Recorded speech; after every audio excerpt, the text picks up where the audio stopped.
रक्त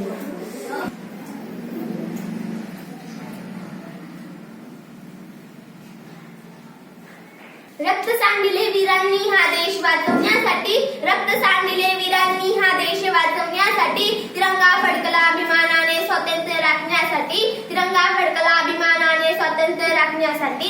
आज पुन्हा शपथ घेऊया एकनिष्ठ राहण्याची, आज पुन्हा शपथ घेऊया एकनिष्ठ राहण्याची.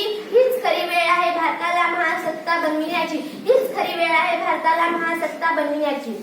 आजच्या कार्यक्रमाचे अध्यक्ष महोदय, व्यासपीठावरील मान्यवर वंदनीय गुरुजन वर्ग व इथे उपस्थित माझ्या बालमित्र मैत्रिणींनो, सर्वप्रथम तुम्हा सर्वांना प्रजासत्ताक दिनाच्या हार्दिक हार्दिक शुभेच्छा.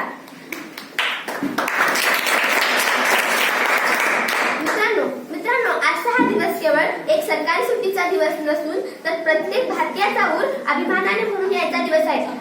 मित्रांनो, स्वातंत्र्याचा सूर्योदय जरी 15 ऑगस्ट 1947 ला झाला तर त्या स्वातंत्र्याला आकार देणारा दिवस म्हणजे आजच्याच दिवशी म्हणजे 1950 साली भारताने स्वतःचे संविधान स्वीकारले आणि भारत खऱ्या अर्थाने एक लोकशाही प्रधान राष्ट्र बनले. ना जातीच्या नावावर, ना धर्माच्या नावावर, ना जातीच्या नावावर, ना धर्माच्या नावावर आजचा दिवस आहे फक्त तिरंग्या झेंड्याच्या नावावर. आजचा हा दिवस आहे फक्त तिरंग्या झेंड्याच्या नावावर.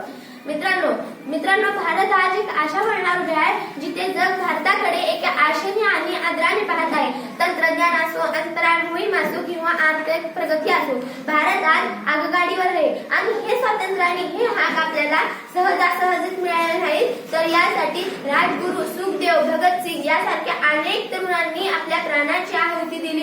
तर डॉक्टर बाबासाहेब आंबेडकरांनी फक्त 2 वर्ष 11 महिने 18 दिवस या कालावधीत जगातील सर्वात मोठे आणि सर्वात श्रेष्ठ संविधान लिहून आपल्याला कायद्याचे राष्ट्र दिले.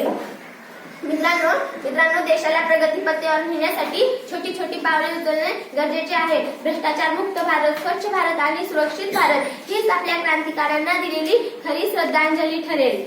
मित्रांनो, ज्या महापुरुषांनी ज्या देशासाठी आपल्या प्राणाची आहुती दिली त्या देशासाठी आज आपण काय करत आहोत? केवळ सोशल मीडियावर देशभक्तीचे व्हिडिओ टाकणे किंवा शुभेच्छा देणे म्हणजे देशप्रेम नव्हे. सार्वजनिक संपत्तीचे संरक्षण करणे, राष्ट्रगीत, राष्ट्रध्वज आणि संविधान याच्या प्रति आदर ठेवणे, आपल्या देशाच्या प्रति आदर ठेवणे.